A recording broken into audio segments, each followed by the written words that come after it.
彼の名は坊ちゃん。親譲りの無鉄砲で子供の頃から損ばかりしてきました。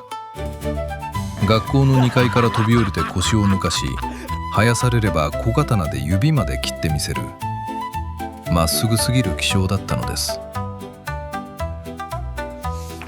家では誰にも好かれず、父にもてあまされ、兄とは年中いがみ合う。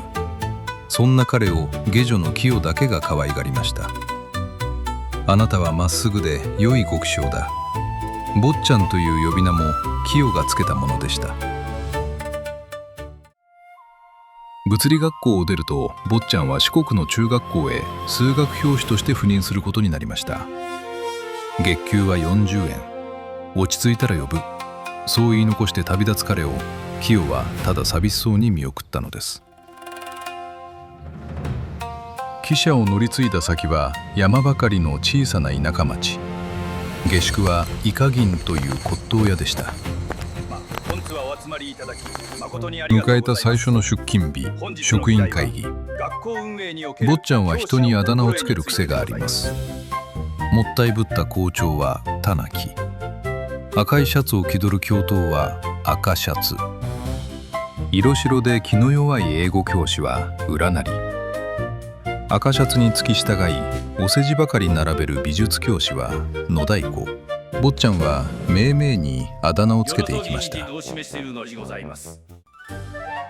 中でも頼りにしたのが数学教師の山嵐でした。下宿のイカ銀を坊ちゃんに紹介し、かき氷をおごってくれたのもこの男です。豪傑ぶってはいるが裏表のない先輩。坊ちゃんは悪くない男だと思いました。生徒たちは東京から来た新米教師をなめてかかります。蕎麦屋で天ぷらを食べれば翌日の黒板に天ぷら先生、団子を食べれば団子先生。何をしてもすぐ知れ渡る油断ならない田舎でした。ある晩、宿舎に帰り床に着くと、布団の中がゾワゾワする。何十匹ものイナゴが潜り込んでいたのです。無論これは生徒のいたずらでした。坊ちゃんは夜通し犯人を追い回し、怪我まで負います。ある日、赤シャツと野太鼓が坊ちゃんを釣りに誘い出してくれました。船の上では終始マドンナの話で持ちきり。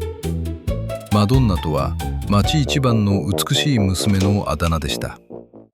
しかし話は一転、聞き流すことのできない内容に変わります。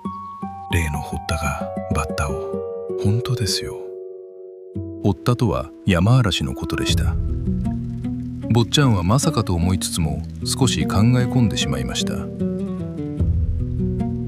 次の日、赤シャツは坊ちゃんを気遣いながらあることを教えてくれました。山嵐は生徒をけしかけて悪さをしている。あの男には気をつけろ。それを受けて坊ちゃんはイナゴの件の話とつながり、山嵐と距離を置くようになりました。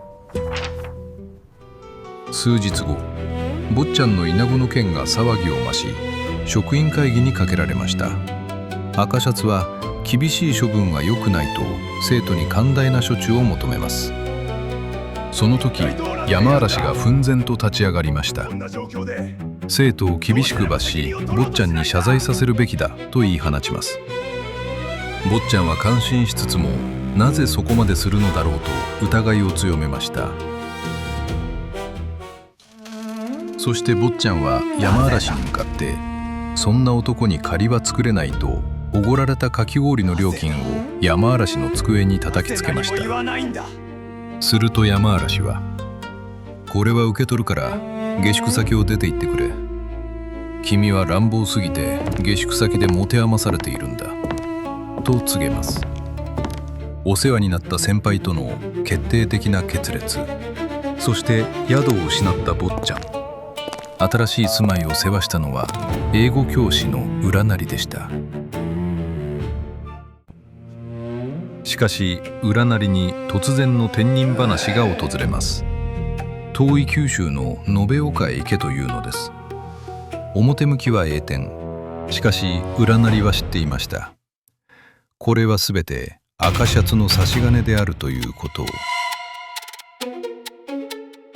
近所のばあさんが事の顛末をすっかり聞かせてくれました。先日の釣りで赤シャツが話していたマドンナは元は占いの嫁。マドンナに恋愛感情を抱いた赤シャツは占いとの仲を引き裂くような工作をし、さらには占いを左遷させることでマドンナを寝取ったというのです。その上で赤シャツは別の女性とも関係を持ち、マドンナと二股をかけている。赤シャツはとんだ偽善者でした。占いの送別会の朝、山嵐がわびてきました。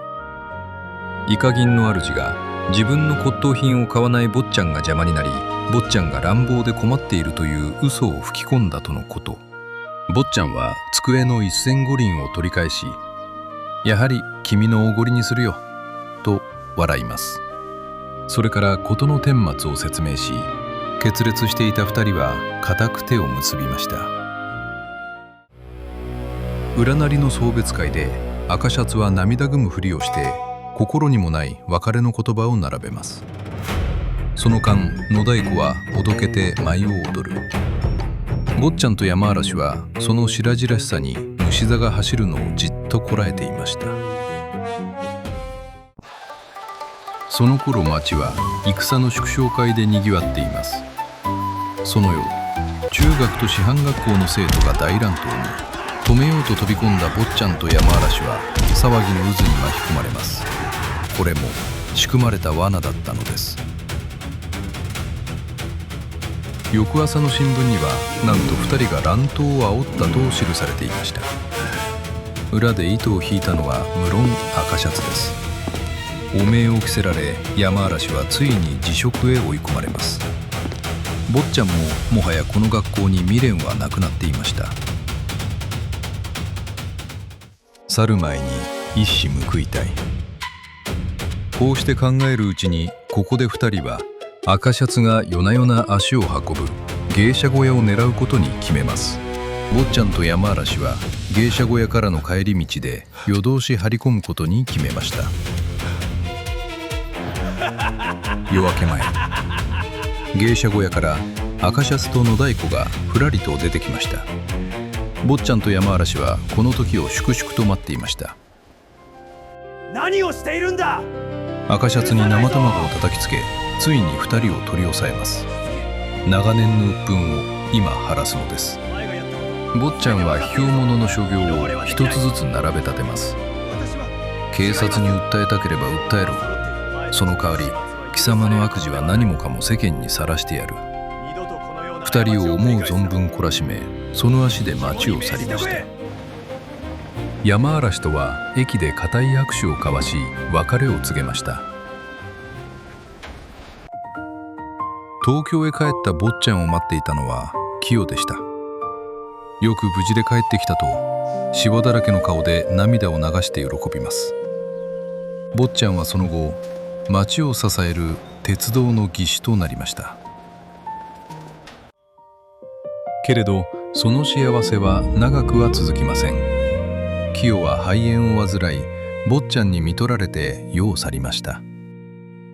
どうか坊ちゃんのお寺に埋めてほしい。それが清の最後の願いでした。清の墓は現在も小日向の陽源寺にあります。